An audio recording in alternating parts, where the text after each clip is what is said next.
বন্যার মতো দুর্যোগেও স্বস্তিদায়ক শাকসবজির বাজার 50 থেকে 60 টাকার মধ্যে মিলছে বেশিরভাগ সবজি।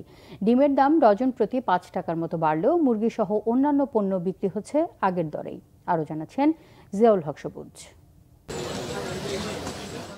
কয়েকদিন ধরেই স্থিতিশীল নিত্যপণ্যের বাজার। বিভিন্ন জেলায় বন্যার প্রাদুর্ভাবে অনেকে শাকসবজির দামে নেতিবাচক প্রভাব পড়ার শঙ্কা করলেও এখনো তেমন প্রভাব পড়েনি। বেগুন, টমেটো ছাড়া অন্যান্য শাকসবজি মিলছে 50 থেকে 60 টাকার মধ্যেই। চিচিঙ্গা 50 টাকা, ভেন্ডি 50 টাকা, পটল 50 টাকা, শসা আপনার এই ক্রস যেটা হাইব্রিড এটা হলো 50 টাকা। গত সপ্তাহের দামে আছে, কোনো মালাই বাড়ে না। গত সপ্তাহে উস্তা পিছে 80 টাকা কেজি, এই সপ্তাহে 50 থেকে 60 টাকা কেজি। আপনার গত সপ্তাহে বেগুন ছিল 70 টাকা 80 টাকা কেজি, এই সপ্তাহে 70 টাকা 80 টাকা। খুচরা বাজারে দর কিছুটা বেশি হলেও পাইকারিতে কম আলুর দাম। 5 কেজির এক পাল্লা আলু কারণ বাজারে বিক্রি হচ্ছে 250 টাকায়। মাঝখানে একভাবে আছে, আগে বেশি ছিল। যেদিন গন্ডগোল হইল না এখানে, ওই সঙ্গে আলুর দাম ছিল 290 টাকা পালা, 80 টাকা পালা, কেজি 6 টাকা কমছে। এই যে এক একজন বলে যে দাম কমছে, বাজারে দাম কমছে, কিন্তু আমরা এসে তো কোনো কিছু তো কম পাই না। আগে যে দামে কিনতাম এখনো সেই দামে আছে।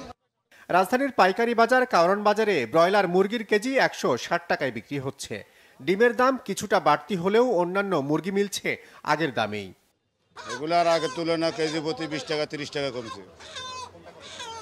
সোনালি 240 টাকা আর ব্রয়লার 160 টাকা 65 টাকা। 150 টাকা ডজন বিক্রি করতেছি। লালটা, সাদাটা হলো 45 টাকা, হাঁস হলো 220 টাকা, দেশি মুরগি ডিম 240 টাকা। বন্যার মতো দুর্যোগের সময়ও বাজারে সরবরাহ এবং দামে সন্তুষ্ট ভোক্তারা। এখন তো আগের চেয়ে রিজনেবল, অবশ্যই রিজনেবল। হ্যাঁ, মাঝখানে তো 80 টাকার নিচে কিছুই ছিল না।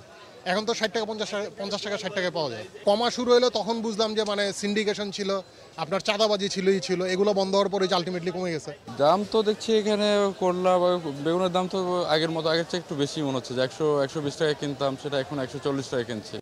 দাম সহনীয় রাখতে পথে ঘাটে চাঁদাবাজি বন্ধ এবং সিন্ডিকেট রুখতে নিয়মিত বাজার মনিটরিংয়ের তাগিদ ভোক্তাদের।